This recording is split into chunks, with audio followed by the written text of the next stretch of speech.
صحابہ بھی اللہ تعالیٰ کے چنیدہ ہیں۔ جس طرح کوئی نبی اپنی مرضی سے نبی نہیں بنا بلکہ اللہ تعالیٰ نے چنا ہے، صحابہ رضوان اللہ علیہم اجمعین کو بھی اللہ تعالیٰ نے چنا ہے۔ صحابہ کا دفاع اس وقت میں کرنا ضروری کیوں ہے؟ ان لوگوں نے یعنی کہ چند افراد کا اتنا پروپیگنڈا کیا کہ جب ہم آل عقیل، آل جعفر، آل عباس کا انفرادی ذکر کر رہے ہوتے ہیں اور انفرادی نام لے رہے ہوتے ہیں ان کے، تو لوگوں کو لگتا ہی نہیں ہے کہ یہ اہل بیت میں سے ہیں۔ یہ اہل بیت میں سے سب سے بڑا مسئلہ ہے۔ روز قیامت سارے خونی رشتے ٹوٹ جائیں گے اور سارے سسرالی رشتے بھی ٹوٹ جائیں گے، ٹھیک ہے، سوائے میں محمد صلی اللہ علیہ وسلم کے۔ میرے خونی رشتے بھی جو مسلمان جو ہوئے وہ کام آئیں گے اور سسرالی رشتے بھی۔ بسم اللہ والصلاۃ والسلام علی رسول اللہ، اللہم صلی وسلم علی نبینا محمد۔ ناظرین کرام، ایک دفعہ پھر آپ کی خدمت میں نہد کے پلیٹ فارم سے میں ہوں ڈاکٹر صلاح الدین، اور آج ہم ایک ایسے موضوع پہ گفتگو کرنے کا ارادہ رکھتے ہیں کہ جس کے بارے میں بات کرنا کار ثواب ہے، اور جن کی حرمت، جن کی شخصیت پر اور جن کی شخصیات کا تذکرہ اور ان پر بات کرنا اور ان کے بارے میں تقدیس ان کی بیان کرنا، یہ بلا شبہ اسلام کا ایک بنیادی فریضہ ہے آج کے دور میں یہ سمجھتا ہوں۔ اور وہ شخصیات ایسی ہیں جن کو اللہ سبحانہ و تعالیٰ نے خود چنا اور چن کے محمد کریم صلی اللہ علیہ وسلم کے پاس بھیجا، اور انہوں نے اسلام قبول کیا اور بڑی قربانیاں دی، اور ان کی قربانیاں آج بھی ہمارے لیے مشعل راہ ہیں، اور ہم یہ سمجھتے ہیں کہ اگر وہ قربانیاں نہ دیتے تو اسلام ہم تک نہ پہنچتا۔ اور اس موضوع پر گفتگو کرنے کے لیے ہمارے ساتھ آج اسٹوڈیو میں موجود ہیں، میری دائیں سائڈ پہ مفتی عتیق الرحمن علوی صاحب حفظہ اللہ تعالی۔ آپ مصنف ہیں، آپ محقق عالم دین ہیں، اور اس کے ساتھ ساتھ ایک ادارے کے مدیر بھی ہیں۔ سر، بہت شکریہ آپ کی آمد کا۔ اور اسی طرح آج ہمارے دوسرے مہمان ہیں، سندھ سے آئے ہوئے، ایک لمبا سفر کر کے، بھائی سیف اللہ محمدی صاحب حفظہ اللہ تعالی، اسکالر ہیں، ماشاءاللہ بڑا اچھا کام کرتے ہیں، اللہ ان کے کام میں برکت دے۔ بہت شکریہ آپ کے وقت دینے کا۔ سر جی، آپ سے سوال کروں گا، چونکہ آپ مہمان بھی ہیں، سندھ سے آئے ہیں، تو سوال یہ ہے کہ علم کے لیے، ہدایت کے لیے، دین کے لیے انسان لمبے سفر کرتا ہے۔ صحابہ اکرام رضوان اللہ علیہم اجمعین میں کچھ شخصیات ایسی بھی ہیں کہ جنہوں نے بڑے لمبے اپنی زندگی میں سفر کیے ہیں۔ آپ صحابہ کے مقام مرتبے کے حوالے سے میں چاہتا ہوں کچھ ان کی فضیلت، ان کے معاملات کے حوالے سے کچھ گفتگو ابتدائی طور پہ آپ ارشاد فرمائیں۔ ہم اس بات کو اچھی طریقے سے جانتے ہیں کہ اللہ رب العزت نے نبوت کا معاملہ نبی صلی اللہ علیہ وسلم پر منقطع کر دیا۔ آپ کے بعد کوئی بھی شخص بحیثیت رسول نہیں آنا، اور ہدایت کا سلسلہ جو ہے آپ پر موقوف ہے۔ پچھلی شریعتوں میں تو یہ ہوتا تھا کہ انبیاء اکرام علیہم السلام تسلسل سے آتے رہتے تھے، لہٰذا اگر نیابت کا سلسلہ ہوتا بھی تھا تو وہ بھی ایک نبی کے کندھوں پر جا کر ہوتا تھا۔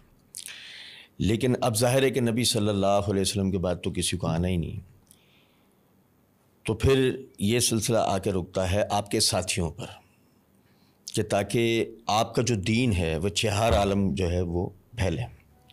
تو صحابہ اکرام رضوان اللہ علیہم اجمعین کا سب سے زیادہ جو ایک اہمیت ہے وہ اس بات پر ہے کہ انہوں نے نبی صلی اللہ علیہ وسلم کا جو دین ہے اس کو آگے لوگوں تک پہنچایا، جو اگر وہ یہ کام بحسن و خوبی نہیں کرتے تو شاید آج ہم تک دین جن محفوظ ذرائع سے پہنچا ہے ان ذرائع سے ہم تک نہ پہنچ سکتا تھا۔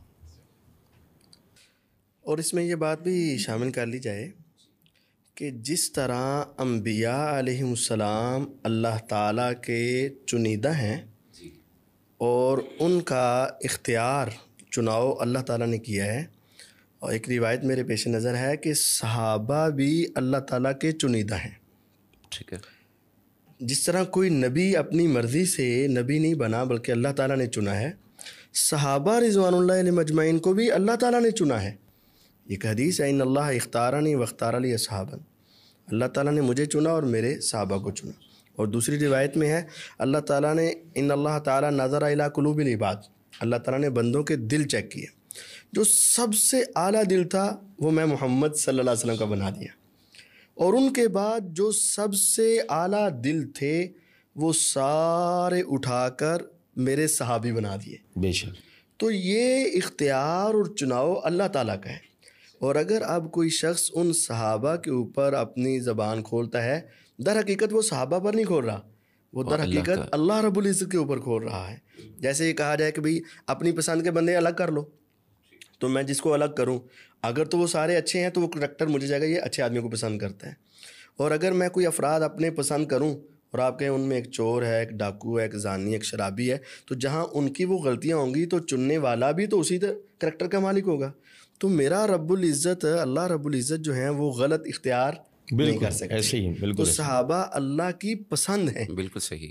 مجھے یاد آ گیا آپ کی بات سے وہ کہ اللہ سبحانہ و تعالیٰ نے چن کے دیے صحابہ. یہ ثانی شہید رحمہ اللہ بیگم کوٹ میں تقریر کرتے ہوئے ان کے بھی الفاظ کچھ ایسے تھے کہ اگر اعتماد نہ ہوتا، اگر اس طرح کی معاملات نہ ہوتی تو نبی صلی اللہ علیہ وسلم کبھی بھی نبوت کا اختتام کبھی بھی وہاں پہ نہیں ہوتا. تو خیر، آج کے دور کی ایک جو بڑی اہم میں سمجھتا ہوں ایک سوال ہے، وہ یہ ہے کہ جیسے ہی یہ ایام شروع ہوتے ہیں نئے سال کے، ان نئے سال کے ایام کے اندر بالخصوص ایک گروپ ایسا ہے جو اپنے بڑوں کی بڑائی بیان کرنے کے لیے صحابہ کی تنقیص کرنا ضروری سمجھتا ہے. اسے یہ لگتا ہے کہ دوسرے کو گرائے بغیر، دوسرے کو گالی دیے بغیر شاید اس کی بڑائی بیان نہیں ہوگی یا اس کی پاکیزگی بیان نہیں ہو سکتی. آپ اس حوالے سے کیا رائے رکھتے ہیں کہ صحابہ کا دفاع اس وقت میں کرنا ضروری کیوں ہے؟ اصل میں دیکھیں ڈاکٹر صاحب، میں یہاں ایک بات ضرور کروں گا.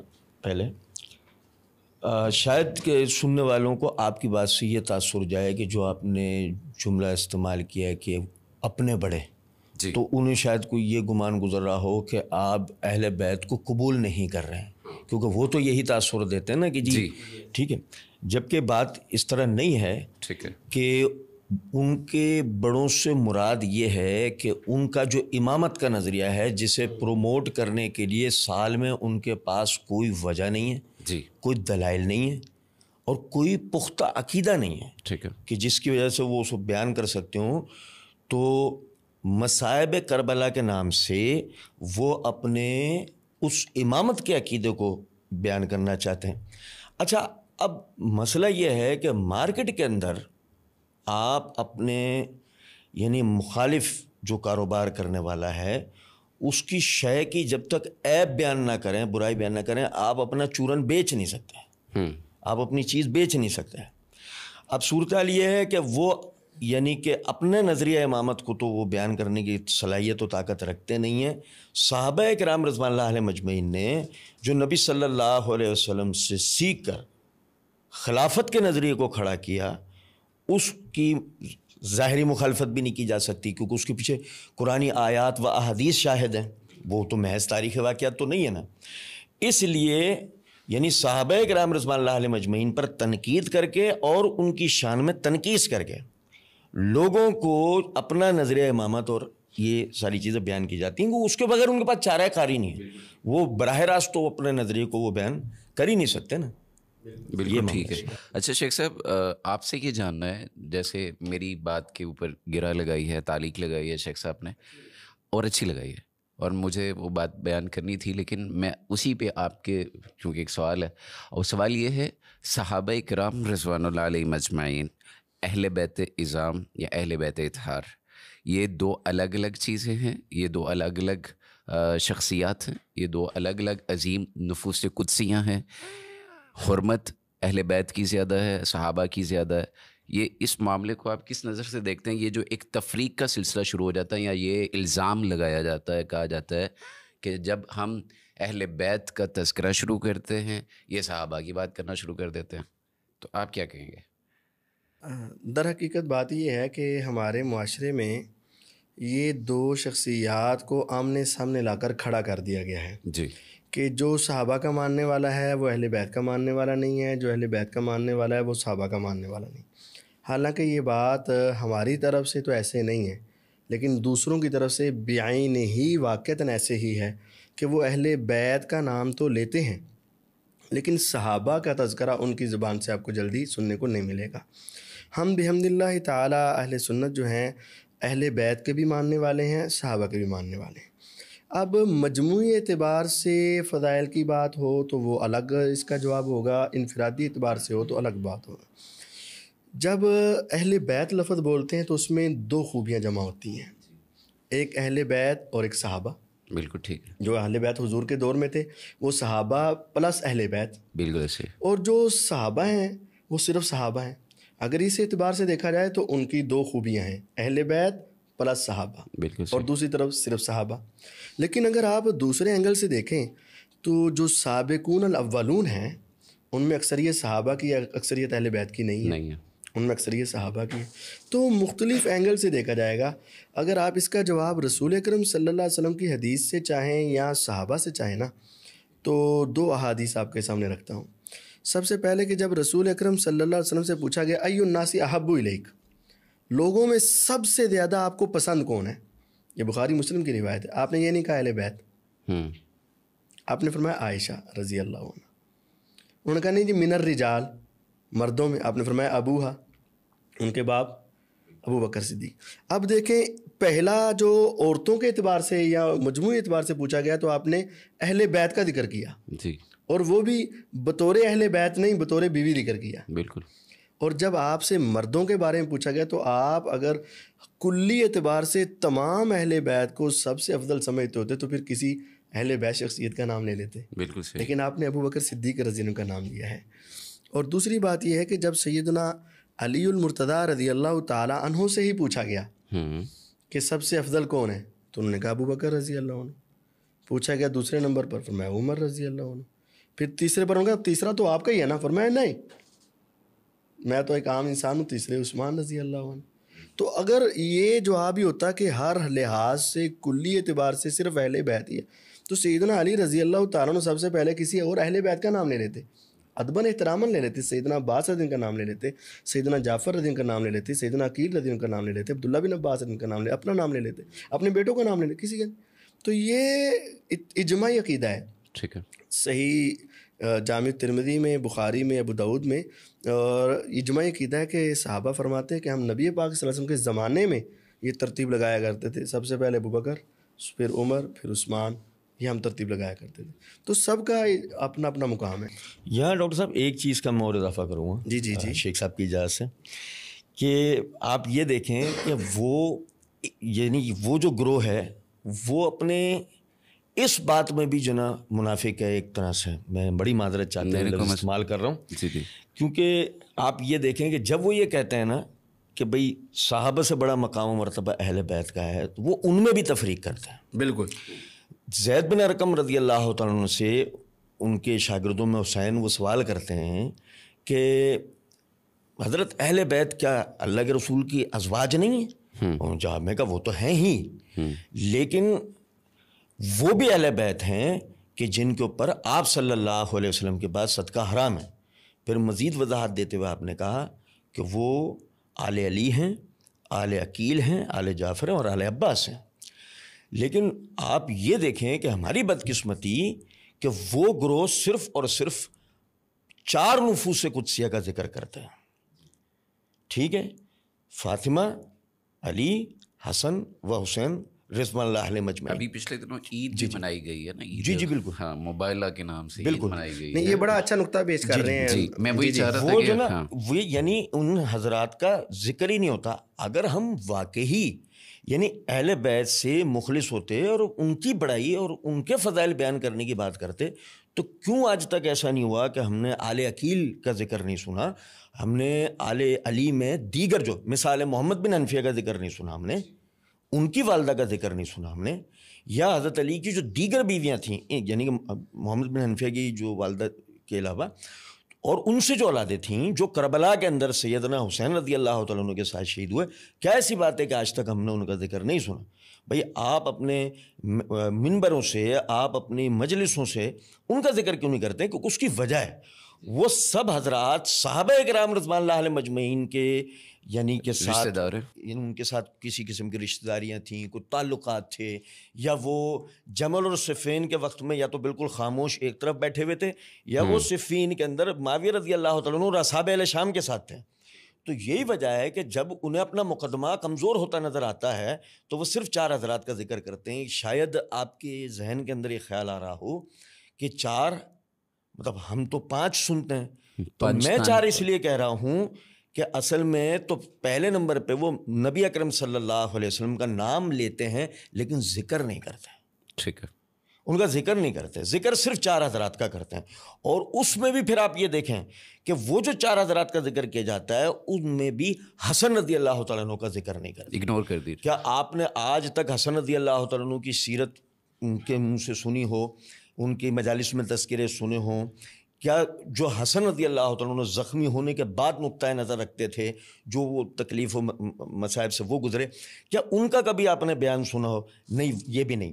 اچھا, پھر حسن رضی اللہ تعالیٰ عنہ کے ازواج کا ذکر سنا ہو, ان کی اولادوں کا ذکر سنا ہو, وہ بھی نہیں کرتے, کبھی نعرہ بھی نہیں لگایا. تو اس کے لیے جی بالکل بالکل, یہ بالکل وہ والی بات ہے, دور کے ڈھول ہمیشہ سہانے لگتے ہیں. کہ جو دعوے زبانی ہے نا کہ جی ہم اہل بیت کے ماننے والے ہیں اور ہم ان کا ذکر کرتے ہیں, یہ صرف صحابہ کا ذکر کرتے ہیں, اہل بیت کا ذکر نہیں کرتے ہیں. بات یہ ہے کہ ان لوگوں نے یعنی کہ چند افراد کا اتنا پروپیگنڈا کیا کہ جب ہم آل عقیل, آل جعفر, آل عباس کا انفرادی ذکر کر رہے ہوتے ہیں اور انفرادی نام لے رہے ہوتے ہیں ان کے, تو لوگوں کو لگتا ہی نہیں ہے کہ یہ اہل بیت میں سے ہیں. سب سے بڑا مسئلہ یہ ظلم ہے اہل بیت کے ساتھ. اور میں نے کہیں پڑھا بھی تھا, اور میں نے کئی محقق جو عالم دین تاریخ کو بھی سمجھنے والے ان سے سنا بھی, کہ کربلا کے میدان میں سیدنا حسین رضی اللہ تعالیٰ عنہ کے ساتھ جو شہید ہونے والی اور وہ جو ایک شخصیات ہیں, ان میں ابو بکر نام کے 3 لوگ ہیں, عمر نام کے ہیں. اس حوالے سے آپ کچھ؟ بالکل ایسا ہی ہے, جن کو یہ علی اصغر, علی اکبر کے نام سے نام بدل لیے انہوں نے, تو وہ بڑا علی اور چھوٹے علی, تو ان کا اصل نام تو یہ نہیں ہے نا کہ بڑے علی چھوٹے علی, اصل ان کے نام ابو بکر, عمر اور عثمان رضی اللہ عنہ کے نام پر تھے. لیکن اگر یہ اپنا مقدمہ واضح کر دیتے تو آج تک روزی روٹی بند ہو جاتی ان کی, کیونکہ گالی بھی دینی ابو بکر, عمر, عثمان کے نام کو. تو اگر یہی بتایا جاتا کہ حضرت حسنین, کریمین تو ان کے ساتھ اتنی محبت کرتے اور اپنے بیٹوں کے نام ان کے ناموں پر رکھتے, تو پھر وہ جھوٹے مقدمے کے وہ فدق کھا گئے, وہ خلافت لے گئے, مار دیا, کوڑا پھینک دیا, یہ کہ وہ ساری باتیں تو جھوٹ ثابت ہو جانی تھی. تو اس وجہ سے نام ہی بدل دیے گئے.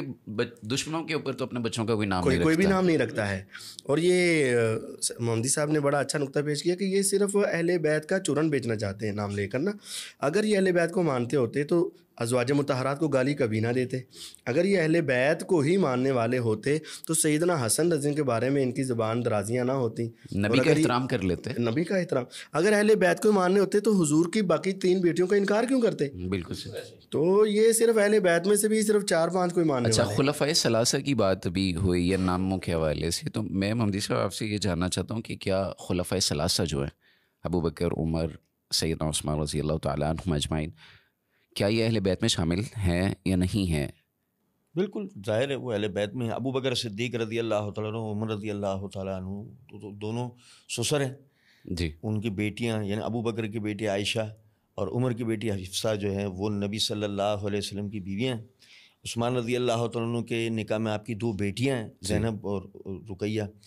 تو اس اعتبار سے جو ہے وہ ان کی رشتہ داریاں. پھر بعد میں جی نہیں آپ کر لیں. میں شیخ صاحب کچھ کہنے لگے تھے, میں پھر ان کی طرف جا رہا تھا. جی نہیں, شیخ صاحب سے میرا نقطہ نظر اس میں تھوڑا سا مختلف ہے. جی, وہی میں یہ سمجھتا ہوں کہ یہ شخصیات بہت عظیم ہیں, ٹھیک ہے, لیکن اہل بیت جو ہیں وہ ان تینوں شخصیات میں سے کسی کو نہیں کہا جائے گا. ٹھیک ہے. سیدنا ابو بکر صدیق رضی کی بیٹی تو اہل بیت. میرے ذہن میں وہ بات آ رہی تھی, میں سوری آپ بات کیجیے گا, کہ سیدنا پھر عمر رضی اللہ تعالیٰ عنہ, محمدی صاحب آپ کو یاد ہوگا حدیث سے یا تاریخی حوالوں سے بھی کہ سیدنا عمر رضی اللہ تعالیٰ عنہ سیدنا علی کے گھر رشتہ نکاح کا پیغام اس وجہ سے بھیجا تاکہ میرا ان کے ساتھ رشتہ جڑ جائے, وہ اہل بیت ہو جائے, نہیں اہل بیت سے تعلق جڑ جائے. ٹھیک ہے. تو یہ ہے کہ وہ اہل بیت میں شامل نہیں ہے. ٹھیک ہے. یہ تینوں ہستیاں, لیکن اہل بیت کے ساتھ گہری رشتہ داری ضرور ہے. اور ہاں, ان کو ایک اور فضیلت حاصل ہے. آپ نے فرمایا کلو ناسب و سحر تنقطع الا ناسب و سحری. روز قیامت سارے خونی رشتے ٹوٹ جائیں گے اور سارے سسرالی رشتے بھی ٹوٹ جائیں گے, سوائے میں محمد صلی اللہ علیہ وسلم کے. میرے خونی رشتے بھی جو مسلمان جو ہوئے وہ کام آئیں گے, اور سسرالی رشتے بھی. محمدی صاحب, ہم آج کل دیکھتے ہیں سوشل میڈیا کا چونکہ ایک دور ہے, اور ہر بندے کے ہاتھ میں ایک ٹول موجود ہے, جس طرح کا اس کا ذہن ہے ویسی اس کی پوسٹ یا اس کی پروفائل ہوتی ہے. جس قدر صحابہ کرام رضوان اللہ علیہ اجمعین کے نام لیوا یا ان کا دفاع کرنے والے بڑھ رہے ہیں, اسی طرح سوسائٹی کے اندر ان کے اوپر زبانیں تان دراز کرنے والے, ان کے اوپر الزامات کی بچھاڑ کرنے والے, ان کے بارے میں اپنے منہ سے دیدہ رہنی کرنے والے اس طرح کے لوگ بھی ہم دیکھتے ہیں کہ معاشرے کے اندر ویسی ہی بڑھ رہے ہیں. آپ کیا سمجھتے ہیں اس کا؟ کیا یہی افراط و تفریط کے ساتھ اس کا مقابلہ کیا جائے گا یا کس طرح اس کا ہو سکتا ہے؟ نہیں ڈاکٹر صاحب، آپ جیسے کہہ رہے ہیں بات ہو سکتا ہے اس طرح بھی ہو یا ایسے بھی ہو. جو یعنی ہم نے جو دیکھا ہے کہ صحابہ کرام رضوان اللہ علیہ مجمعین کا جو ہے ان پر جب زبان تان دراز ہوئی تو جب دفاع جیسی ہی ان کا شروع ہوا، ہم یہ دیکھتے ہیں کہ باقاعدہ صحابہ کرام رضوان اللہ علیہ مجمعین کی وکالت میں اضافہ ہوا ہے. ایک گروہ کا مسئلہ یہ ہے کہ یہ ان کا مذہب ہے. صحابہ کرام رضوان اللہ علیہ مجمعین پر لعن طعن کرنا ایک گروہ کا مذہب ہے. تو اس گروہ کے ماننے والے سوشل میڈیا پہ اگر ہمیں یعنی کہ لعن طعن کرتے نظر آ رہے ہیں تو وجہ وہ گروہ ہے. یہ تو ان کی گنتی ہے، اس کو ہم بڑھنا کہہ ہی نہیں سکتے، یہ تو ان کی گنتی ہے. دوسرا گروہ وہ ہے، جیسے میں یہاں معذرت چاہتے ہوئے نام اس لیے نہیں لے رہا کہ میں اسے پروموٹ کرنا چاہ رہا ہوں، میں صرف اپنی بات میں وزن پیدا کرنے کے لیے بتانا چاہ رہا ہوں کہ جیسے مثال لے لیجئے کہ آج کل مفتی فضل ہمدرد کا نام جیسے سننے میں آتا ہے، یہ اور اس قبیل کے جتنے لوگ ہیں یہ وہ لوگ ہیں کہ جو صرف نام و نمود کے لیے کھڑے ہوتے ہیں کہ جب ان کو ان کی اندر کوئی خصوصیت انہیں نظر نہیں آتی جس سے یہ شہرت پا سکتے ہوتے اور یہ شہرت کے بھوکے ہوتے ہیں تو یہ آسان چیزیں اٹھاتے ہیں. اور ہماری قوم کے اندر مسئلہ یہ ہے منفی اثرات کو جلدی قبول کرتے ہیں، منفی باتوں کو جلدی قبول کرتے ہیں بنسبت مثبت باتوں کے. تو اس لیے ہوتا کیا ہے، کچھ لوگ اپنی شہرت کے لیے ملحدانہ باتیں کرنا شروع ہو جاتے ہیں. کچھ لوگ اپنی شہرت کے لیے یعنی مرد اور عورت کے مساوی حقوق کی باتیں شروع کر دیتے ہیں. کچھ لوگ صحابہ کرام رضوان اللہ علیہ مجمعین پہ تنقید کر کے جو اپنے شہرت پانے کی کوشش کرتے ہیں، وہ مرزا جہلمی جیسوں کو اپنے لیے رول ماڈل بنا لیتے ہیں کہ جیسے شہرت اس نے یعنی شہرت سے میرے پاس جیسی بدنامی اس نے پائی ایسے ہی جو ہے وہ کب بدنام ہوں گے تو کیا نام نہ ہوگا کے تحت یہ بھی جو ہے مطلب یعنی سلسلہ. تو خدا نہ خواستہ ایسا نہیں ہے کہ صحابہ کرام رضوان اللہ علیہ مجمعین پر طعن کرنے والوں میں اضافہ ہو رہا ہے، ایسا نہیں ہے. بلکہ ہم تو یہ دیکھ رہے ہیں بڑھتے وقت کے ساتھ. میں آپ کو ایسے بتاتا ہوں کہ پچھلی 6 مہینے پہلے بھی پنجاب کے دورے پر جب ہم آئے ہوئے تھے، مختلف جگہوں پہ پروگرام ہوئے، ساتھیوں سے ملاقاتیں ہوئیں، سوال جواب کے دوران انکشاف کیے انہوں نے کہ کئی ساتھیوں نے بلا مبالغہ کہ پہلے ہم ان نظریات کے شکار ہو گئے تھے، لیکن پھر ہم نے مفتی عتیق الرحمان الوی صاحب کو سننا شروع کیا، ابو یحییٰ نور پوری صاحب کو سننا شروع کیا، ممدی صاحب کو سننا شروع کیا، ڈاکٹر حافظ زبیر صاحب کو سننا شروع، مطلب ان حضرات کو سننا شروع کیا. اور الحمدللہ جو نا ہم جو ہے وہ اپنے نظریات سے تائب ہو گئے دوبارہ، اور دوبارہ سے ہم نے اپنی اصلاح کی. تو ہمیں تو ہر گزرتے ایام کے ساتھ لگ رہا ہے کہ جو نا بہتری آ رہی ہے، بہتری الحمدللہ. ڈاکٹر صاحب اس کو میں یہ سمجھتا ہوں کہ آپ دوسرے لفظوں میں یہ کہہ لیں کہ جن کا عقیدہ صحابہ کو برا بھلا کہنا تھا نا، ان کو کہنے کے لیے پہلے پلیٹ فارم نہیں مل رہا تھا، تو ان کو یہ پلیٹ فارم مل گیا، ٹول مل گیا، اور وہ اپنے اندر کا بغض واضح کرنے لگے. تو ہم نے شاید سمجھا یہ زیادہ ہو گئے ہیں، زیادہ نہیں ہے، بس وہ اظہار ہوا ہے.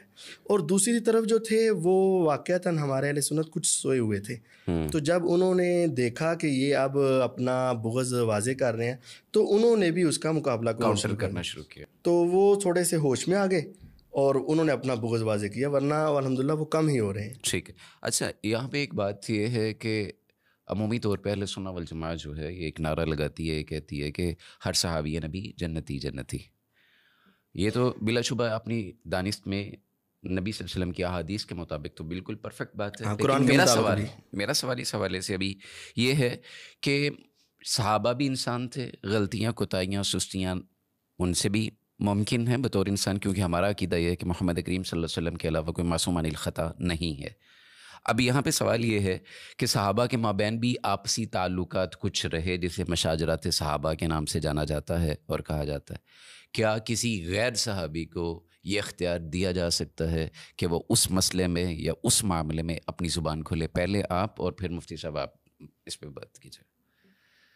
دیکھیں ڈاکٹر صاحب، میں آپ کو ایک بات بتاؤں نا، صحابہ کرام رضوان اللہ علیہ مجمعین کی جو باہمی مشاجرات ہیں ان کے لیے اگر ہم یعنی حدیث کی روح سے بھی دیکھیں تو ہمیں یہ بات پتہ لگتی ہے کہ ان کے آپسی اختلاف کے بعد بھی ان کو برا نہیں کہا جا سکتا. ٹھیک ہے. غزوہ بنو قریظہ کے وقت نبی اکرم صلی اللہ علیہ وسلم نے صحابہ اکرام رضوان اللہ علیہ مجمعین کو یہ حکم دیا تھا کہ تم نے عصر کی نماز وہاں پہنچ کر پڑھنی ہے جی.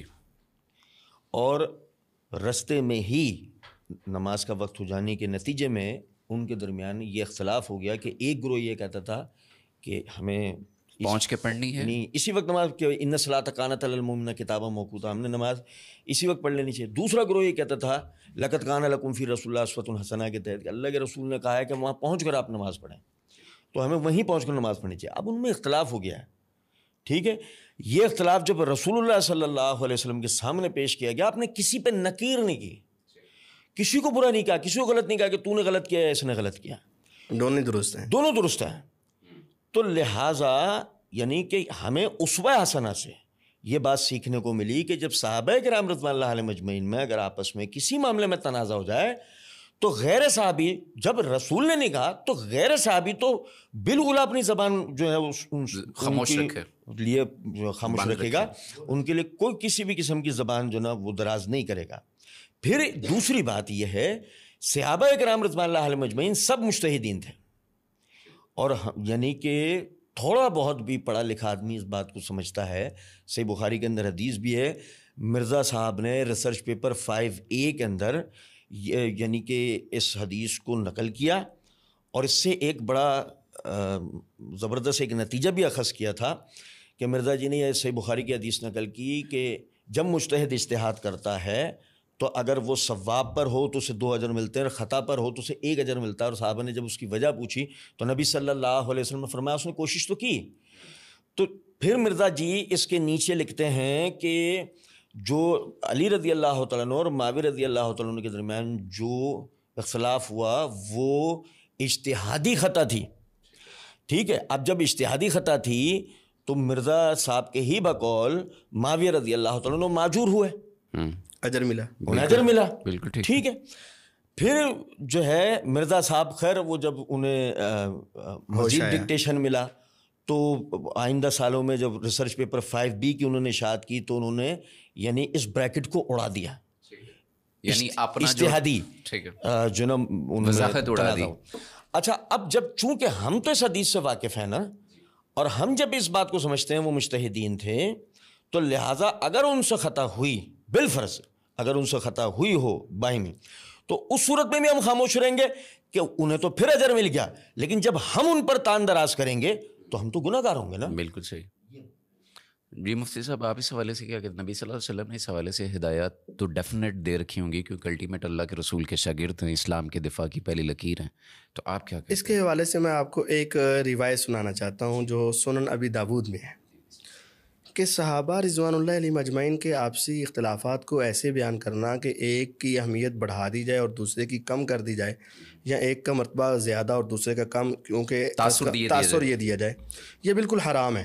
ٹھیک ہے. سیدنا سلمان فارسی رضی اللہ تعالیٰ عنہ کے پاس کچھ لوگ آئے، انہوں نے کہا جی وہ صحابی ہمیں ایسی ایسی باتیں بتا رہے ہیں، تو کیا یہ بات درست ہے؟ انہوں نے کہا جی ان کو پتہ ہوگا. تو وہ خود آگے، اے سلمان فارسی رضی اللہ عنہ، کیا آپ کو یہ باتیں معلوم نہیں ہیں؟ یہ آنے والے حذیفہ رضی اللہ تعالیٰ، حذیفہ بن یمان رضی اللہ تعالیٰ نے صحابہ کے کچھ آپسی معاملات جو حضور کے ساتھ بھی ہوئے تابعین کے سامنے رکھے، جن سے بعض کی محبت بڑھ رہی تھی اور بعض کے بارے میں ذرا منفی پہلو پیش آ رہا. تو لوگوں نے تصدیق کے لیے حضرت سلمان فارسی رضی اللہ کا رخ کیا. آپ نے نہ تصدیق کی نہ انکار کیا، فرمایا حذیفہ کو زیادہ پتہ ہوگا رضی اللہ عنہ. لوگوں نے جا کر کہا کہ آپ جو کہہ رہے ہیں آپ کی تو اس طرح تصدیق سلمان فارسی رضی اللہ نہیں کر رہے. تو ان کے دل میں خیال ہے وہ کیوں نہیں کر رہے، حالانکہ بات تو سچی ہے. جس طرح آج کہتے ہیں نا والا تو ہے نا، پروف تو ہے نا، ریفرنس تو ہے نا، کرنی چاہیے نا. تو وہ خود آ گئے، اے سلمان رضی اللہ عنہ کیا ایسے نہیں ہوا؟ اس وقت سلمان فارسی رضی اللہ تعالیٰ نے جو جملے بولے وہ ہمارے لیے بہت بڑی نصیحت ہے. فرمایا آپ بعض صحابہ کی باتیں بتا کر بعض کے مرتبے کو بڑھانا اور بعض کو گرانا چاہتے ہو، اور مسلمانوں کے درمیان افتراق پیدا کرنا چاہتے ہو، اور ان کے درمیان اختلاف پیدا کرنا چاہتے ہو. اللہ کی قسم تم ایسا کرنے سے رک جاؤ گے یا پھر میں حضرت عمر رضی کو لکھ کر بھیج دوں گا. یہ ایک ایسی دھمکی تھی کہ جب عمر کی طرف گیا نا خط, پھر تم خود سارے ہی خاموش ہو جاؤ. تو مطلب یہ تھا کہ صحابہ کے آپسی ایسے معاملات, ان کے اوپر تمہیں جج نہیں بننا چاہیے, اور ان کے ایسے انداز میں بیان کرنا کہ جس کے ساتھ بعض صحابہ کی عظمت میں تو اضافہ ہو لیکن دوسروں کی عظمت کے اندر کمی پیش آ جائے, ایسا نہیں. یہی وجہ ہے کہ حضرات محدثین نے جتنی وہ روایات پیش کی ہیں ان میں سے ان کے اوپر اپنے کوئی کمنٹس نہیں دیے, اپنے انداز نہیں پیش کیے, لیکن یہ تو پڑھنے والے ہیں جو اس کو اپنے انداز میں پیش کر دیں. بالکل ٹھیک ہے. یہ بات وہی آ جائے گی کہ اپنے ذہن میں جو لغت ہے اس حساب سے اس کو لے کے چلتے ہیں. اور اسی حوالے سے پاکستان کے طول عرص میں ایک چیز جو عموماً ہم دیکھتے ہیں کہ محرم کے ایام جیسے ہی شروع ہوتے ہیں تو ان دنوں میں کچھ چیزیں اپنے بلوں سے باہر نکل آتی ہیں, اور پھر وہ اپنا جو بھی اندر کا وہ ہوتا ہے, وہ بغض, عداوت, نفرت, کدورت, وہ سامنے رکھ دیتے ہیں. اور اس کی سرکوبی کے لیے پاکستان کا امن, استحکام, پرامن معاشرہ ڈیفینیٹلی اس کے تزلزل اس میں آ جاتا ہے کہ یہ کیوں ہے, یہ کیوں ہماری جو شخصیات ہیں یا مقدسات ہیں ان کا احترام کیوں نہیں کیا جا رہا. تو کیا ناموس صحابہ بل جو ہے, ممدی صاحب آپ کیا سمجھتے ہیں, آپ بھی واقف ہیں اس کی جزیات سے سارا, تو آپ کیا سمجھتے ہیں یہ اس کے سدباب کے لیے کافی چیز ہے یا از خود کوئی لاہ عمل ترتیب دینا چاہیے؟ دیکھیے, از خود لاہ عمل تو ترتیب دینا مناسب بات نہیں ہے. ظاہر ہے کہ ایک ذمہ دار شہری ہونے کے اعتبار سے یہ ہماری ذمہ داری ہے کہ ہم حکومت وقت جو ہے, جو ہمارے قانون نافذ کرنے والے ادارے ہیں اور جو امن و امان قائم رکھنے کے ذمہ دار ہیں, ہم انہیں جو ہے یعنی جھنجھوڑیں اور انہیں اس طرف توجہ دلائیں کہ بھئی یہ ہمارے ہی نہیں بحیثیت مسلمان آپ کے بھی مقدسات میں سے ہیں, صحابہ ہوں, اہل بیت ہوں, یہ سب ہمارے مقدسات میں سے ہیں. لہٰذا ان سب کی حرمت بیک وقت ماننا, ان کی شان میں کوئی کمی کوتاہی نہ ہونے دینا, بالکل اس طرح کہ جیسے ہمارے پاکستان بنانے والے, اس کے لیے تحریک چلانے والے جو ہمارے بزرگ تھے, مثال ہے کہ قائد اعظم محمد علی جناح ہیں, ڈاکٹر علامہ اقبال ہیں, یا دیگر یہ جتنے حضرات ہیں, جس طرح ہم ان کے حوالے سے کوئی غلط بات کسی سے سننا نہ تو پسند کرتے ہیں, نہ قانونی اعتبار سے ایسا کوئی جواز ہم اس کے لیے فراہم کر, اور اگر کوئی اس طرح کا معاملہ کرتا بھی ہو تو ظاہر ہے کہ ہمارے آئین و قانون کے مطابق اس کے خلاف قانونی چارہ جو ہمارے قانون نافذ کرنے والے ادارے کرتے ہیں. تو اس لیے ہمارے قانون نافذ کرنے والے اداروں کی یہ ذمہ داری ہے کہ وہ لازماً ایسے لوگوں کو روکیں کہ جن کی وجہ سے صحابہ یا اہل بیت کے حوالے سے کسی بھی قسم کی لوگوں میں یعنی کہ ایک افتراق والی کیفیت پیدا ہو, ایک انتشار والی کیفیت پیدا ہو, ایک اضطراب کی کیفیت پیدا ہو. اور ہم اچھی طرح جانتے ہیں کہ پچھلے سالوں میں پاکستان یعنی دہشت گردی سے دھوشتا رہا, ٹھیک ہے. اس دہشت گردی میں فرقہ وارانہ دہشت گردی بھی شامل تھی, اور جو فرقہ وارانہ جو دہشت گردی تھی اس کا بنیادی عنصر بھی یہی چیز تھی کہ صحابہ کرام رضوان اللہ علیہ مجمعین کے خلاف جو ہے وہ زبان یعنی دراز کی گئی, ان کے بارے میں تان دراز کیے گئے.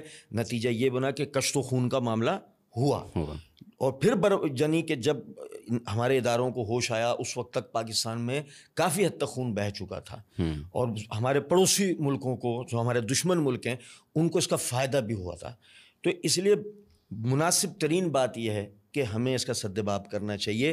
ایک محرم میں انتہائی عجیب و غریب قسم کی ایک ہوا بن جاتی ہے کہ جی پاکستان میں ہی مطلب دو الگ گروہ نظر آنا شروع ہو جاتے ہیں کہ جی ایک گروہ کی ہم ایسے خدا نخواستہ یعنی کہ وہ کارڈن آف کر دینے والا سلسلہ کرتے ہیں کہ گویا اس کو دوسرے جو گروہ ہے اس سے کسی قسم کا کوئی خطرہ ہے. حالانکہ دیکھیں سب کو اپنے اپنے حدود کے اندر رہنا چاہیے, کسی کو بھی اس بات کا حق نہیں ہونا چاہیے کہ وہ یعنی کہ اسلامی شاعر یا مقدسات کے خلاف کوئی کسی قسم کی کوئی بات کرے. اچھا مفتی صاحب, آپ سے ایک سوال ہے اور بڑا ٹیکنیکل سا ہے, اور وہ سوال یہ ہے, اہل بیت صحابہ کرام رضوان اللہ علیہ مجمعین کی آپسی کوئی بھی معاملہ ہے, کوئی بھی ناراضگی ہے, کوئی بھی غلط فہمی ہے, اس کی بنیاد پہ ان کے آپس میں کچھ بھی اونچ نیچ ہوئی ہے گفتگو میں, معاملات میں, رہن سہن میں, دیگر چیزوں میں, کیا کسی اور بندے کو اس بنیاد پہ کیونکہ یہ لڑا ہے نبی کے گھر والوں سے، یہ الجھا ہے نبی کے گھر والوں سے، یہ خلاف گیا ہے رسول کے گھر والوں سے، یا رسول نے جن کو اپنی چادر کے نیچے لیا تھا یہ ان کے خلاف گیا ہے، میں اس کی عزت نہیں کروں گا. اس طرح کا کوئی پیرامیٹر یا اس طرح کی کوئی چیز بنائی جا سکتی ہے؟ یہ تو بالکل غلط ہے. اس کے لیے 2-3 باتیں سمجھیں. آج جن کا نام لے کر یہ الجھنا چاہتے ہیں اور دوسروں کو غلط کہنا چاہتے ہیں، پہلے ان سے ہی پوچھ لیا جائے کہ یہ آپ سے لڑے تھے تو آپ ان کے بارے میں اب ہمیں کیا رہنمائی دیتے ہیں. تو سب سے پہلے سیدنا علی المرتضیٰ رضی اللہ تعالیٰ عنہ نے جب یہ ارشاد فرما دیا، مصنف ابن ابی شیبہ میں ہے کہ جب وہ صفین کی جنگ سے واپس آ رہے تھے، جمل ہوئی ہے، جمل اور صفین کے بعد صفین سے واپس آ رہے ہیں، تو اس وقت انہوں نے کہا ہے کہ یا ایھا الناس لا تکرہوا امارۃ معاویہ، لوگو تم نے عمارت معاویہ کو ناپسند نہیں کرنا. اگر آج کے افراد یہ کہیں چونکہ یہ ان سے ٹکرایا ہے لہذا ہم عزت نہیں کریں گے، تو یہ تو سیدنا علی رضی اللہ عنہ کے بھی خلاف ہو گیا، کیونکہ سیدنا علی رضی اللہ تعالیٰ کہہ رہے ہیں کہ تم اس کو ناپسند نہیں ایک کرنا. طرف عقیدہ ہے کہ امام معصوم ہے، غلطی نہیں کرتا، اور غلط حکم کیسے دے گا؟ غلط کیسے حکم دے سکیں گے؟ دوسرا، سیدنا حسن رضی اللہ تعالیٰ نے جب یہ صلح کر لی اور صلح کر کے اپنا ہاتھ دے دیا اور اپنے بھائی سے فرمایا تم بھی ان کی بیعت کرو، یہ میرے امام ہیں، اور اپنی ساری زندگی ان کے ساتھ محبت کا معاملہ پیش رکھا، تو یہ تو ہمارے لیے یہ نصیحت ہے کہ اگر کوئی اختلاف ہو بھی گیا ہے تو تم نے ہمارے بڑوں کی آپسی اختلاف کی وجہ سے کسی بڑے کے اوپر طنز نہیں کرنی. اچھا، اس کو دوسرے انداز میں یہ سمجھاؤں. اگر صحابی کا اہل بیت سے کوئی اختلاف ہو تو تم صحابی کو فارغ کر دو. سوال یہ ہے اگر اہل بیت کا اہل بیت سے ہو جائے تو کس کو فارغ کرو گے؟ کس کے ساتھ کھڑے ہوگے؟ کس کے ساتھ کھڑے ہوگے؟ سیدنا علی رضی اللہ تعالیٰ عنہ کی کنیت ابو تراب ہے، پیچھے وجہ کیا ہے؟ سیدہ فاطمہ الزہرا رضی اللہ عنہا اور سیدنا علی رضی اللہ کا آپس میں کچھ اختلاف ہوا، ناراضگی ہو گئی، اور ناراض ہو کر گھر سے نکل گئے. اتنی ناراضگی ہو گئی کہ گھر چھوڑ کر چلے گئے اور جا کر مسجد میں لیٹ گئے. رسول اکرم صلی اللہ علیہ وسلم گھر میں آئے، پوچھا تیرے چچا کا بیٹا علی رضی اللہ کہاں ہے؟ فرمایا وہ ناراض ہو کر چلے یعنی گئے. فاطمہ ناراض ہو کے نبی صلی اللہ علیہ وسلم کے پاس آ گئی؟ فاطمہ رضی اللہ عنہ اپنے گھر میں ہیں، علی المرتضیٰ رضی اللہ عنہ اپنی زوجہ محترمہ سے ناراض ہو کر گھر سے نکل گئے اور مسجد میں جا کر رسول اللہ صلی اللہ علیہ وسلم علی کے گھر گئے. ہاں، رسول اکرم صلی اللہ علیہ وسلم سیدنا فاطمہ اور علی کے گھر میں آئے اور آ کر پوچھا کہ تیرے چچا کا بیٹا کدھر ہے؟ فرمایا وہ تو ناراض ہو کے چلے گئے. تو آپ نے ان کو تلاش کیا اور پھر وہاں گئے. علی رضی اللہ تعالیٰ عنہ زمین پر لیٹے، پردہ تھوڑا سا ہٹا اور مٹی جسم سے چپکی اور آپ نے اپنے ہاتھ سے اس کو اتارا اور فرمایا کم یا ابا تراب. اب سیدہ فاطمہ الزہرا رضی اللہ عنہا کا سیدنا علی المرتضیٰ رضی اللہ عنہ سے کیا ہو گیا؟ اختلاف. اگر آپ صرف اختلاف کی وجہ سے یہ کہو گے چونکہ یہ اہل بیت سے ٹکرائے ہیں لہٰذا ہم ان کے ساتھ کھڑے اور دوسروں کے ساتھ نہیں کھڑے، اب آپ سیدنا علی رضی اللہ عنہ کے ساتھ کھڑے ہوں گے یا سیدہ فاطمہ الزہرا؟ یہ دونوں کے ساتھ. ہم کہیں گے دونوں کے ساتھ. ایک مرتبہ اختلاف ہوا سیدنا عباس رضی اللہ عنہ کا سیدنا علی رضی اللہ عنہ کے ساتھ، دونوں ہی اہل بیت ہیں، آپ کن کے ساتھ کھڑے ہوں گے؟ ہم دونوں کے ساتھ. تو جب ان کے آپسی اختلافات میں آپ کسی کو اگنور نہیں کرتے بلکہ دونوں کی عزت احترام کو قائم رکھتے ہیں تو صحابہ کے اختلافات میں بھی قائم رکھتے ہیں. سیدنا عباس کا اور سیدنا علی چچا بھتیجا کا رشتہ ہے. ہاں جی. اور آپ کا یہ اختلاف رسول اللہ صلی اللہ علیہ وسلم کی وفات کے بعد ہوا ہے. سیدنا عمر رضی اللہ عنہ کے دور میں بخاری شریف کے اندر بھی موجود ہے. اور وہ کس مال کے متعلق تھا؟ مال بنو نذیر اور مال فدق وغیرہ کے بارے میں، وہ جس کے نام سے آج کہا جاتا ہے کہ یہ ایسے. جی، یہ باغ فدق اور مال بنو نذیر کے حوالے سے آپس کا اختلاف تھا، اور صرف اختلاف اس بات میں تھا کہ اس کی نگرانی کا مکمل مالک کون ہوگا. سیدنا عمر رضی اللہ، یہ مال دے دیا گیا تھا، مال کی نگرانی دے دی گئی تھی ان کو. سیدنا عمر رضی اللہ تعالیٰ نے اموال بنی نذیر اور فدق وغیرہ کی نگرانی ان کے حوالے کر دی گئی تھی. رولا ڈالا جاتا ہے، شور مچایا جاتا ہے، جی غاصب ہو گئے تھے، غصب کر لیا، یہ ابھی آپ کو واضح ہو جاتا ہے نا. یہ صحیح بخاری اور صحیح مسلم کی روایات میں ہے. اصل آپسی ان کا اختلاف یہ ہوا تھا کہ سیدنا علی رضی اللہ تعالیٰ چاہ رہے تھے کہ کل مال کی نگرانی میرے کنٹرول میں رہے، اور سیدنا عباس رضی اللہ عنہ چاہ رہے تھے کہ یہ میرے کنٹرول میں رہے. تو سیدنا عمر رضی اللہ تعالیٰ نے اس وقت یہ کہا تھا کہ تمہیں اللہ کا واسطہ دے کر پوچھتا ہوں، کیا تم نے یہ حدیث نہیں سنی کہ انبیاء فرماتے تھے کہ ہمارا ترکہ صدقہ ہوتا ہے، وراثت تقسیم نہیں ہوتی. تو وہاں اقرار کیا تھا سیدنا علی رضی اللہ عنہ نے بھی سیدنا عباس رضی اللہ عنہ نے بھی کہ جی ہاں ہم نے یہ حدیث سنی ہوئی ہے اور آپ کا فیصلہ بالکل عین اسلام کے عین مطابق ہے کہ آپ اس کو وراثت نہیں بنا سکتے. ہاں اس کو ہمارے درمیان ہمارے ضروریات کے لیے ضرور استعمال کریں گے. اور اس کے بعد سیدنا علی المرتضیٰ رضی اللہ تعالی عنہ نے جب سیدنا عمر رضی اللہ تعالیٰ کی شہادت کے بعد ان کی میت پر کھڑے ہو کر یہ جملہ بولا کہ میں چاہتا تھا کاش آپ جیسے اعمال لے کر اللہ تعالیٰ کو ملوں. جی یہ ایک ایسا زبردست جملہ ہے جو ان کی پوری زندگی کا کریکٹر سرٹیفکیٹ ہے. اگر آپ کہیں کہ سیدنا ابو بکر اور سیدنا عمر رضی اللہ عنہ نے مال کو چھین لیا تو پھر حضرت علی رضی اللہ فرماتے ہیں میں تمہارے جیسے عمل لے کر ملنا چاہتا تھا, تو اس کا مطلب وہ بھی انہی فیصلوں کو تسلیم کر رہے تھے, مان رہے تھے. اچھا دوسری بات یہ ہے کہ یہ ظلم اس وقت ہوتا ہے کہ جب بعض ورثاء کو دیا جائے اور بعض کو نہ دیا جائے. اب وراثت میں حصے دار اگر بیٹی بنتی ہیں تو وراثت میں حصے دار تو بیوی بھی بنتی ہے, کم یا زیادہ وہ الگ بات ہے. تو ظلم اس وقت ہوتا کہ ابو بکر رضی اللہ عنہ حضور کی بیٹی کو نہ دیتے اور اپنی بیٹی کو دے دیتے.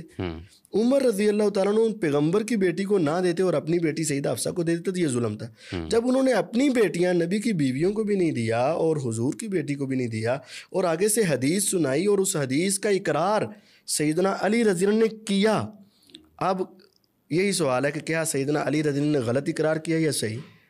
جب صحیح اقرار کیا اور ہم سمجھتے ہیں وہ سچ بولتے تھے, تو پھر اس کے بعد جو شخص اس پر اعتراض کرے گا وہ در حقیقت اپنے امام سیدنا علی المرتضیٰ رضی اللہ عنہ کے اوپر اعتراض کر رہا ہو. بالکل صحیح, جزاک اللہ خیر, بہت شکریہ. اچھا مفتی صاحب نے بڑے اچھے انداز میں روشنی ڈالی ہے. تو سوال پھر وہی ہے کہ اگر صحابہ کے مابین آپس کا کوئی مشاجرات کا معاملہ ہے یا اس طرح کی کوئی چیز آتی ہے سامنے, تو پھر ایک جو عامی آدمی, اس کے بارے میں تو ہم نے پہلے جانا ہے کہ اس کو کوئی گفتگو کا حق حاصل نہیں ہے, لیکن تھوڑی سی ٹیکنیکل ایک سوال ہے کہ اگر کوئی بندہ ایک کے ساتھ کھڑا ہو گیا, ایک کے خلاف کھڑا ہو گیا, تو ہم اپنا وزن کسی ایک کے پلڑے میں ڈالیں گے یا دونوں کو ایکسیپٹ کریں گے ان کی خوبیوں خامیوں کے ساتھ؟ اصل میں بحیثیت مسلمان اگر بات کی جائے, مطلب ہم جذباتی بات نہ کریں اور ہم علمی بات کریں اور بحیثیت ایک متبع اسلام بات اگر کریں, تو اللہ تعالیٰ نے قرآن مجید میں اس کا کرائٹیریا یہ دیا ہے فَإِن تَنَازَعْتُمْ فِي شَيْءٍ فَرُدُّوهُ إِلَى اللَّهِ وَرَسُولِهِ إِن كُنتُمْ تُؤْمِنُونَ بِاللَّهِ وَالْيَوْمِ الْآخِرِ.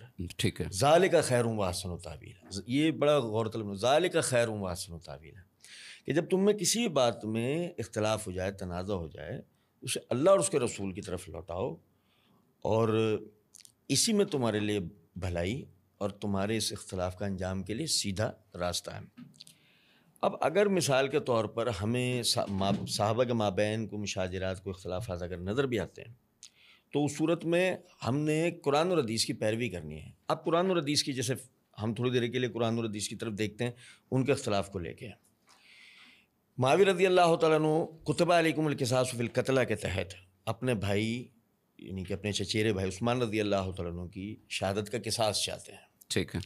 اور علی رضی اللہ تعالیٰ عنہ سورہ حجرات کی آیت کے تحت کہ مومنین کے دو گروہوں کے درمیان صلح کراؤ, اصلاح کا معاملہ کرو, تو آپ اس آیت کے تحت جو نا یعنی کہ مسلمانوں کے مابین یعنی وہ کہ جنہوں نے علی رضی اللہ تعالیٰ عنہ کی بیعت کر لیے اور وہ لوگ کہ جو معاویہ رضی اللہ تعالیٰ عنہ کے ساتھ وہاں شام میں موجود ہیں, تو آپ اس آیت کے تحت اصلاح کا معاملہ کرنا چاہتے ہیں. اب جب ہم دیکھ رہے ہیں کہ دونوں حضرات کے پاس دلیل موجود ہے اور دلیل کے مطابق, تو ہم یہاں یہ کہنے پر مجبور ہیں کہ ہمیں دونوں کے ساتھ کھڑا ہونا پڑے گا. ٹھیک ہے, ٹھیک ہے. یا پھر ہم اس حدیث کے تحت کہ صحیح بخاری کتاب الفتن کے اندر حدیث ہے کہ ابو بکر رضی اللہ تعالیٰ عنہ انہوں نے ایک شخص کو جو ہے نا وہ ہتھیار باندھ کر جاتے ہوئے دیکھا صفین کے موقع پہ, تو انہوں نے پوچھا کہاں جا رہا ہے, کہ علی رضی اللہ تعالیٰ عنہ کی مدد کے لیے جا رہا ہوں. انہوں نے جواب کے اندر کہا کہ اگر میں تیری جگہ ہوتا تو ایسا نہ کرتا, کیونکہ نبی اکرم صلی اللہ علیہ وسلم نے فرمایا کہ جو اپنے کسی مسلمان بھائی کے قتل کے ارادے سے نکلا, یعنی کہ جو قتل کرنے نکلا, تو قاتل اور مقتول دونوں جہنمی ہیں. ٹھیک ہے. تو اس نے حیرانگی سے پوچھا کہ حضرت قاتل تو سمجھ میں آتا ہے, مقتول کیوں جہنمی ہے؟ تو جواب میں کہا انما اراد القتل صاحبہ, کہ دونوں ایک دوسرے کے قتل کا ارادہ رکھتے تھے. اب اس کا بار چل تو جاتا. اس سے یہ بات پتہ لگی کہ جن حضرات نے سکوت اختیار کیا، موقف تو یہ بھی ہے نا کہ انہوں نے کسی ایک کی طرف داری نہیں کی، نہ وہ جو نا یعنی اصحاب جمل کے ساتھ کھڑے ہوئے، نہ اصحاب صفین کے ساتھ، نہ اصحاب علی کے ساتھ. انہوں نے تو سکوت اختیار کیا ہے. تو پھر ہم نے تو موقف، پھر یہ دلیل تو ان کے پاس بھی ہے، تو پھر کیا خیال ہے ان کے ساتھ کھڑے جانے؟ بات یہ نہیں، ہم کہتے ہیں ہم سب صحابہ کے ساتھ کھڑے ہیں. اہل سنہ کا منہج یہ ہے، میں چند شاذ آراء کے علاوہ اہل سنہ کا اصل منہج یہ ہے. میں آج بڑی معذرت کے ساتھ یہ بات کر رہا ہوں کہ کوئی یہ کہے کہ تمہاری تو کوئی حیثیت نہیں ہے، تم طالب علموں بھی نہیں گنے جاتے ہیں. جو جن حضرات کا یہ موقف تھا وہ تو محدثین میں سے، مفسرین میں سے ہیں، لیکن یہ شاذ آراء ہیں، چند لوگوں کا موقف ہے. اہل سنت کا اصل موقف ہے ہی یہ کہ تمام صحابہ کرام رضوان اللہ علیہ مجمعین کے ساتھ کھڑا ہوا جائے گا، کیونکہ ان سب کے پاس دلیل تھی. بات تو یہ نا کہ ابھی جیسے ہم نے تھوڑی دیر پہلے پڑھا کہ وہ سب حضرات مجتہدین تھے. جب وہ سب حضرات مجتہد کہتے ہیں اس کو جو دلیل کے اوپر کھڑا ہو، تو ان سب حضرات کے پاس دلیل تھی. اس بنا پر ہم کہتے ہیں وہ بھی صحیح تھا، یہ بھی صحیح تھا، وہ بھی صحیح تھا. جیسے ابھی میں نے تھوڑی دیر پہلے مثال دیا، ہمارے یہاں بعض ساتھی جو نا وہ فوراً حیران ہو کے کہتے ہیں کہ جی منطق تو یہ کہتی ہے کہ ایک صحیح ہو تو ایک غلط ہو. وہی کہنے لگا تھا کہ ایک صحیح ہوتا ہے، غلط ہوتا ایک ہے، غلط ہوتا ہے. لیکن یہ دو صحیح، بلکہ تین صحیح کیسے ہوگا؟ تو وہی جیسے غزوہ بنو قریظہ کی مثال بھی ہم نے سمجھی کہ نبی صلی اللہ علیہ وسلم کی سیرت سے ہمیں یہ بات پتہ لگی دو بھی صحیح ہو سکتے ہیں. ایسا نہیں ہے کہ ایک صحیح ایک غلط والا، کیونکہ بات تو اصل میں دلیل کی پیروی کی ہے. یہاں صرف اور صرف اچھا، میں چاہتا ہوں یہاں پہ تھوڑی سی بات مزید کھول دی جائے، اور وہ بات یہ ہے کہ جمل اور صفین کی بات ہو رہی ہے. تو اس جنگ میں نبی صلی اللہ علیہ وسلم نے ایک جو بشارت کہہ لیں یا ایک پیشن گوئی کہہ لیں جو دی تھی سیدنا عمار بن یاسر رضی اللہ تعالیٰ عنہ کے حوالے سے، تو وہ بھی واقعہ ہے، اور اس میں بھی اسی طرح سے ایک دروازہ کھولا جاتا ہے گفتگو کا اور محاذ آرائی کا. تو اس حوالے سے آپ پھر کیا کہیں گے کہ جب کہ آپ کہہ رہے ہیں تینوں صحیح ہیں، تو تینوں پھر کیسے صحیح کنسیڈر کیے جائیں گے جبکہ سیدنا عمار بن یاسر رضی اللہ تعالیٰ عنہ کو شہید کیا جا چکا ہے، یا بعد میں سیدنا علی رضی اللہ تعالیٰ عنہ کو بھی شہید کیا جا چکا ہے، یا دیگر کوئی 70,000 کے لگ بھگ میرا خیال ہے نفوس جو تھی اس ان جنگوں میں، وہ ان کا خون بہا ہے، وہ دنیا سے رخصت ہوئی ہیں. ڈاکٹر صاحب میں اس میں پہلی تو بات یہ عرض کروں گا کہ یہ 70,000 کا عدد محض ایک پروپیگنڈا ہے. مطلب اگر ہم ان کے اسانید سے بحث کریں تو یہ ثابت شدہ بات نہیں ہے. اتنی بڑی تعداد کا یہ صرف ایک چلیں مطلب خون بہا شہادتیں مبالغہ رہی ہیں، جی ٹھیک ہے نا، 70,000 کا عدد نہیں ہے. اور پھر اس میں بھی میں عموماً ایک سوال عموماً کیا کرتا ہوں جی کہ کسی طرح بھی یعنی کہ صحابہ کرام رضوان اللہ علیہ مجمعین کی شہادتوں کو ان دونوں واقعات کے اندر، یعنی کہ صحابہ رضی اللہ عنہ کی شہادتوں کو 10 کے عدد تک پہنچایا جائے. ٹھیک ہے. اللہ قرآن مجید میں کہتا ہے نا تلک عشرۃ کاملہ، یعنی کہ اگر 10 کی بھی گنتی گنا دی جائے نا تو ہم بھی تب بھی ہم یہ کہیں گے کہ بہت بڑا سن، کیونکہ اس سے زیادہ تو شہادتیں بدر میں ہو گئی ہیں اور احد میں ہو گئی ہیں اور دیگر اس میں ہو گئی ہیں. تمہارے لیے اپنی جگہ ایک بات ہے. دوسری بات یہ ہے کہ آپ یہ دیکھیں کہ عمار رضی اللہ تعالیٰ عنہ والی روایت کے اندر یہ الفاظ ہیں کہ عمار آپ انہیں جو ہے جنت کی طرف دعوت دے رہے ہوں گے اور وہ جہنم کی طرف بلا رہے ہوں گے. ٹھیک ہے. جبکہ صحیح بخاری ہی کے اندر حدیث نمبر 7121 ہے کہ نبی اکرم صلی اللہ علیہ وسلم نے فرمایا لا تقوم الساعة حتى تقتتل فئتان عظیمتان یکون بینہما مقتل عظیمہ دعوتہما واحدۃ، کہ قیامت قائم نہیں ہوگی جب تک کہ دو مسلمانوں کے گروہ آپس میں لڑیں، یہاں تک کہ یعنی کہ ان میں ایک ٹھیک ٹھاک یعنی کہ خون ریزی ہو جائے. دعواتہما واحدۃ، ان کا دعویٰ ایک ہوگا. اب تمام محدثین کا اجماع ہے اس بچ، تمام شارحین یہ بات کہتے ہیں کہ اس سے مراد اصحاب علی اور اصحاب اہل شام یعنی معاویہ رضی اللہ تعالیٰ عنہ کے ساتھی ہیں. اب اور وہ یہ کہتے ہیں کہ ان کا ایک دعویٰ ہوگا سے مراد کہ ایک فریق جو ہے وہ عثمان رضی اللہ عنہ کا قصاص چاہتا ہے، دوسرا جو ہے امن عامہ چاہتا ہے، خلافت کا قیام چاہتا ہے. تو چونکہ یہ دونوں ہی دعوے اسلامی دعوے ہیں تو اس اعتبار سے یہ ایک ہی دعویٰ ہے.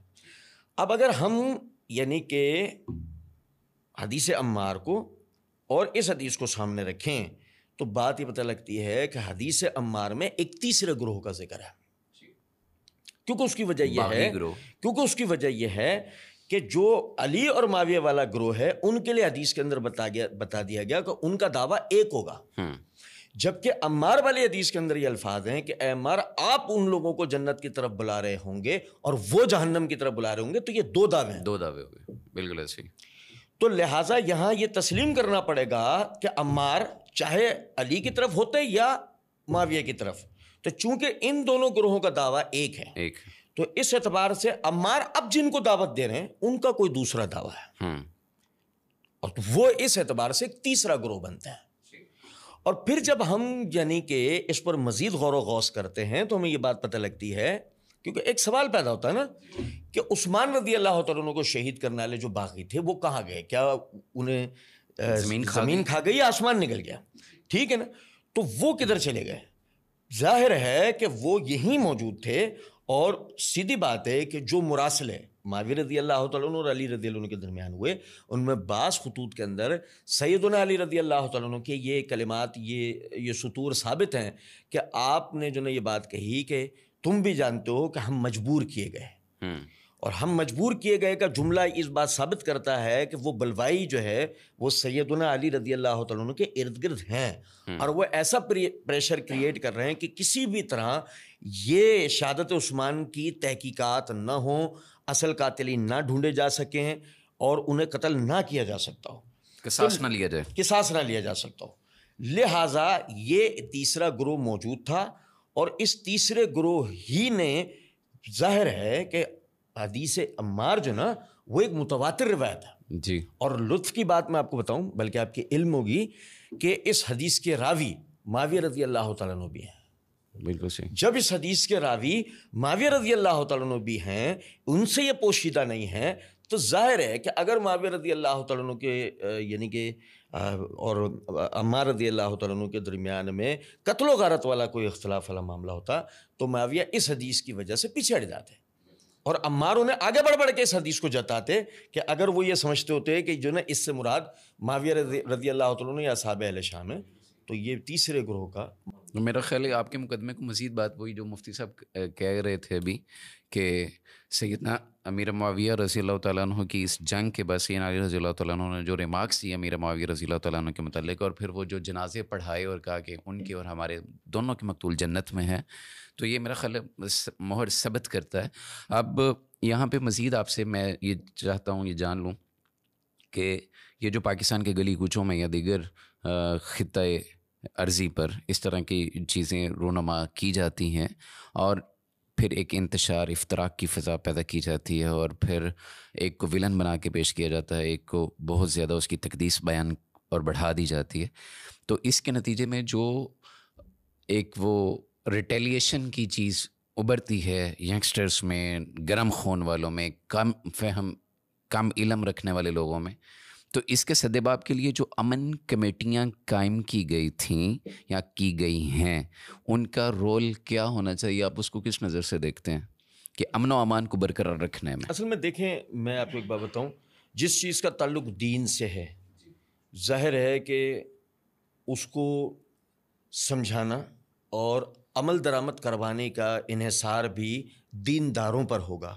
یعنی کہ آپ ایسی امن کمیٹیاں قائم تو کر لیں گے لیکن وہ اپنے اہداف کو حاصل اس لیے نہیں کر پائیں گے کہ وہ اگر دیندار نہیں ہیں تو یہ ان کا ڈپارٹمنٹ نہیں ہے. اگر ان امن کمیٹیوں میں علماء ہیں تو پھر ظاہر ہے کہ یہ انہی کا یعنی کہ ذمہ داری ہے, انہی کا ڈومین ہے, وہی جو ہے مطلب یعنی کہ لوگوں کو, نوجوانوں کو اویئرنیس دیں گے, ان چیزوں سے ہٹا سکتے ہوں گے. اچھا, پھر اگر ایسا ہو تو یہ علماء کی ذمہ داری ہے کہ وہ اس چیز کو اپنی اولین ترجیحات کے اندر شامل کریں اور اس کے اوپر کام کریں. میں اس وقت آپ کو ایک بات بتاؤں ڈاکٹر صاحب, دیکھیں آنے والا دور الحاد کا ہے. جی بالکل حقیقت ہے, اور وہ ہم سے زیادہ آنے والا نہیں, آ چکا ہے, میں سمجھتا ہوں, ٹھیک ہے نا. اور ظاہر ہے کہ الحاد اپنے پرپرزے جس ماحول کے اندر پھیلاتا ہے وہ ماحول تشکیکات کا ہے. بالکل ٹھیک ہے. اچھا, تشکیکات ظاہر ہے کہ پیدا کی جاتی ہیں متون و اسانید میں. متون ہیں قرآن اور حدیث, اور اسانید ہیں صحابہ کرام رضوان اللہ علیہ مجمعین. ٹھیک ہے, ظاہر ہے کہ متون کے اوپر یعنی کہ اگر آپ کسی بھی طرح یعنی شکوک و شبہات پیدا کرنے کی کوشش کریں بھی تو اسانید کے ہوتے ہوئے آپ ناکام ہو جائیں گے، کیونکہ ظاہر ہے کہ کسی بھی متن میں شک کی صورت میں اس کی دیگر اسانید ڈھونڈی جا سکتی ہوں گی اور آخر کار ہم علم الیقین کے درجے پر جا سکتے ہوں گے۔ بالکل صحیح۔ تو اس لیے ضروری تھا کہ اسانید پر سب سے پہلے تشکیکات پیدا کی جائیں۔ تو صحابہ کرام رضوان اللہ علیہم اجمعین کو پہلا ہدف بنایا گیا، اور جو اب جیسے آپ نے اپنے سوال میں بھی تھوڑی دیر پہلے فرمایا تھا کہ کیا ایسی بات ہے کہ آئے دنوں ہم اس میں تعداد کا اضافہ ہوتے دیکھ رہے ہیں، تو یہ جو لوگ کھڑے کیے جا رہے ہیں، جو ریکروٹس بھرتی کیے جا رہے ہیں آئے دن، اور وہ یہ کر رہے ہیں معاملہ، اس کی وجہ یہ ہے کہ ایک مرتبہ صحابہ کرام رضوان اللہ علیہم اجمعین لوگوں کی نظروں میں مشکوک ہو جائیں تو دین خود بخود مشکوک ہو جائے گا اور الہاد کو پھلنے پھولنے کا موقع ملے گا۔ تو امن کمیٹیوں میں موجود علماء کی یہ ذمہ داری ہے کہ وہ چھوڑ دیں اب دیگر تمام باتوں کو جب تک وہ خود بھی درجہ اطمینان کو نہ پہنچ جائیں، وَلَكِنْ لِتَطْمَئِنَّ قَلْبِي کے تحت وہ خود بھی جب تک درجہ اطمینان کو نہ پہنچ جائیں نا، اس وقت تک وہ اپنے جمعے کے خطبات کو اور دروس کو خاص کر لیں صحابہ کرام رضوان اللہ علیہم اجمعین کے حوالے سے اٹھنے والے اعتراضات کے دفاع میں، ان کے جوابات میں۔ جب تک وہ اپنے کم از کم اپنے حلقہ احباب کے اندر، یعنی اگر وہ کسی مسجد کے خطیب ہیں، وہ اگر کسی ادارے کے مدرس ہیں، تو جب تک یہ نہ دیکھ لیں کہ ہمارے نوجوانوں میں اس حوالے سے اویئرنیس آ گئی، اس وقت تک جو نا وہ اب دیگر کسی بھی طرف متوجہ نہ ہو، الا یہ کہ کوئی انتہائی ضرورت ہو۔ ہماری تو، میں بڑی معذرت چاہتے ہوئے تھوڑا بات کو تول دے رہا ہوں، کہ ہماری تو بدقسمتی یہ ہے کہ ہم ہر سال جو نا، یعنی کہ خطبہ بقرہ عید کے اوپر جو نا ابراہیم علیہ السلام کے واقعے کو بیان کر رہے ہیں، اور ہر سال رمضان کے مسائل بتا رہے ہیں، اور ہر سال جو ہے نا ہم جو ہے وہ یعنی حج کے مسائل بتا رہے ہیں، جبکہ ہم پچھلے سالوں میں بیان کر چکے ہیں، اور ہمارے لیے مسئلہ اس وقت جو ہے وہ یعنی کہ احیاء دین کا ہے، یعنی کہ ایک اقامت دین کا ہے، شرعی حدود کے نفاذ کا ہے، صحابہ کرام رضوان اللہ علیہم اجمعین کی اہانت کا ہے، امہات المومنین پہ اٹھنے والی انگلیوں کا ہے، انبیاء کرام علیہم السلام کی حرمتوں کا ہے، الہاد کا سب سے بڑا مسئلہ ہمارے لیے ہے، نوجوانوں کی تربیت کا مسئلہ ہمارے لیے ہے۔ آج کیفیت یہ بن گئی ہے کہ منہج جو نا اس کو سکھانے والے علماء چند ہیں، اور ظاہر ہے کہ منہج سے جڑنے والے نوجوانوں کی تعداد یعنی کہ جوک در جوک ہے، دن بہ دن اضافہ ہوتا جا رہا ہے۔ اب اس صورت کے اندر اور پھر یہ بھی ایک مسئلہ ہے کہ ایک اسپیس، ایک خلا ہے کہ جو نا وہ نوجوان جا کے چونکہ سارا دن جڑا رہتا ہے سوشل میڈیا سے، اور علماء کا عام طور پہ ان سے جو آمنا سامنا ہوتا ہے وہ یا تو خطبات میں ہو رہا ہے یا دروس کے اندر ہو رہا ہے۔ علماء سوشل میڈیا پہ آنا نہیں چاہ رہے، ٹھیک ہے نا، وہ اس طرف آنا نہیں چاہ رہے، وہ ان چیزوں کو اس پہ لانا نہیں چاہ رہے، تو یہی وجہ ہے۔ اچھا شیخ، صحابہ کے مشاجرات ہیں، آپس کے معاملات ہیں، دیگر چیزیں ہیں، ایک عام نوجوان ہے جو اسلام کی سمجھ بوجھ اتنی نہیں رکھتا، عربی زبان سے اس کا کوئی لینا دینا نہیں ہے، اس نے جو سنا ہے یا سوشل میڈیا سے جو پڑھا سیکھا دیکھا اسی پہ اس نے اپنی زندگی گزارنی ہے۔ چونکہ یہ اصول ایک مسلمان کا تو نہیں ہے کہ وہ موم کی ناک بن جائے دین کے معاملے میں، لیکن بہرحال ایک نوجوانوں کی اکثریت ہے کالجز، یونیورسٹیز اور ینگسٹرز کی جو وابستہ ہے اسی چیز سے۔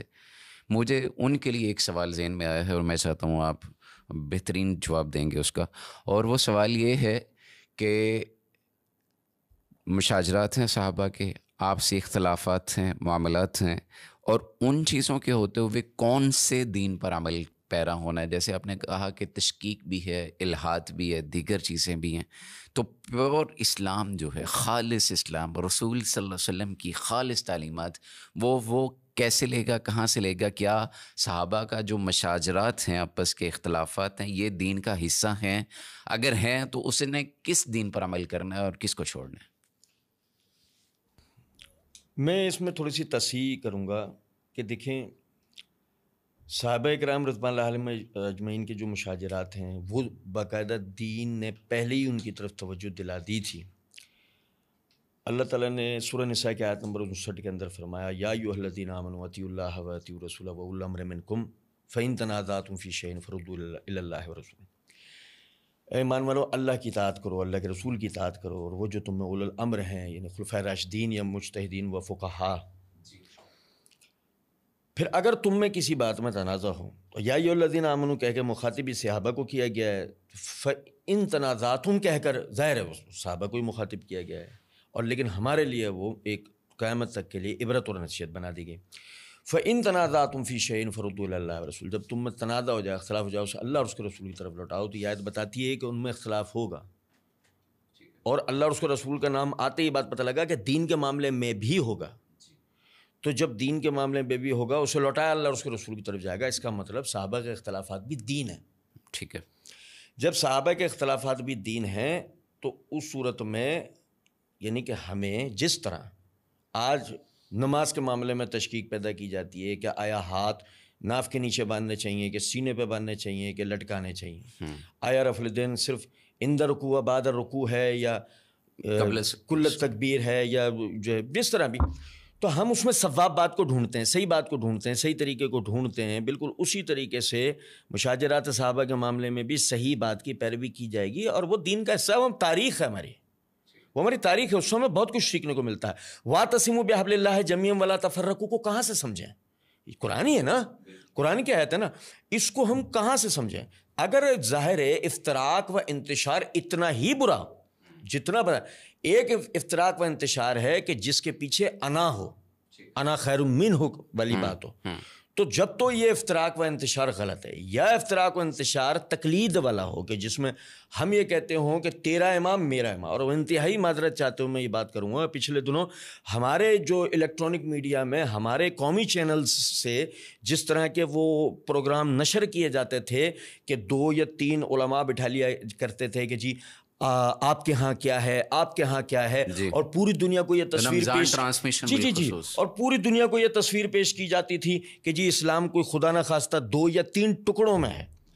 تو اب سیدھی سی بات ہے کہ اس صورت میں ایک عامی جو ہے وہ یعنی اس کو یہ سمجھنا چاہیے بات کو کہ اسلام ہمارے یا تمہارے ہاں نہیں ہے، اسلام ایک ہے. اور صحابہ کے اختلافات سے یہی تو چیز ہمیں سیکھنے کو ملتی ہے کہ جب ان میں اختلاف ہوتا تھا وہ صحیح بات کی طرف جاتے تھے، وہ صحیح بات کو ڈھونڈتے تھے. ایسے ہمیں جب ان کے اختلافات پتہ لگے پھر ہم صحیح باتوں کی طرف گئے اور ہم نے اس کی پیروی کی. تو یہ جو ہے اور یہ بھی میں یہاں پر بات واضح کر دوں کہ جی یہ اگر کسی کو اس طرح خیال گزرے بھئی یہ تو دین نہیں ہے نا، اسے چھوڑ دو، نہیں، اسے چھوڑنے کا جو مطلب ہے نا، جو نیت ہے اصل میں کہ جی اس پہ آپ بات نہیں کرو، اس پر گنجائش صرف ان لوگوں کے لیے رکھو جنہوں نے اپنے مذہب کی نشر و اشاعت کے لیے محرم کے 10 دن رکھے ہوئے ہیں، اور وہ صحابہ کرام رضوان اللہ علیہم اجمعین پہ تنقید کریں، یا جن لوگوں نے کوئی مخصوص ازم کو فالو کرنا ہے اور وہ صحابہ کرام رضوان اللہ علیہم اجمعین کے جو نظریہ سیاست خلافت ہے اس کو کسی طرح وہ داغدار بنانے کی کوشش کرو، تو یہ میدان صرف ان کے لیے چھوڑ دو. تو یہ ایسا نہیں ہے. یاد رکھیں اس معاملے کو کہ دین قرآن حدیث اور آثار و سیرت صحابہ کا نام، بالکل ٹھیک. اگر ان سیر کو ہم چھوڑ دیں گے تو پھر آہستہ آہستہ ہوگا یہ ہماری آنے والی نسلوں کو ان اختلافات کے حل اور ان کے اصل پس منظر کا پتہ نہیں ہوگا، جس کا نتیجہ یہ نکلے گا کہ جیسے میں نے ابھی تھوڑی دیر پہلے عرض کیا کہ جی دور تو اب الہات کا ہے، تو تشقیقات اسی لیے پیدا کی جا رہی ہیں. تو اگر آج ان تشقیقات کے بیان کے نتیجے میں ان کا دفاع اور ان کا جواب اور یہ چیزیں ہم سیکھیں گے سمجھیں گے نہیں، تو یہ چونکہ دین کے بنیادی راوی ہیں تو کل کو انہی کو یعنی کہ متنازع بنا کے دلیل بنا کے اور دین کو متنازع بنانے کی کوشش کی جائے گی. تو اس لیے ان کا بھی سیکھنا سمجھنا ضروری ہے. بالکل صحیح ہے. جزاک اللہ خیر. ناظرین کرام، آپ نے پر مغز سیر حاصل گفتگو سنی ہے اور انشاءاللہ یہ سلسلہ جاری رہے گا. مجھے اجازت دیجیے، انشاءاللہ آپ سے ملاقات ہوگی اگلے پروگرام میں نئے مہمانوں کے ساتھ. اللہ آپ سب کو سلامت رکھے. السلام علیکم ورحمۃ اللہ وبرکاتہ.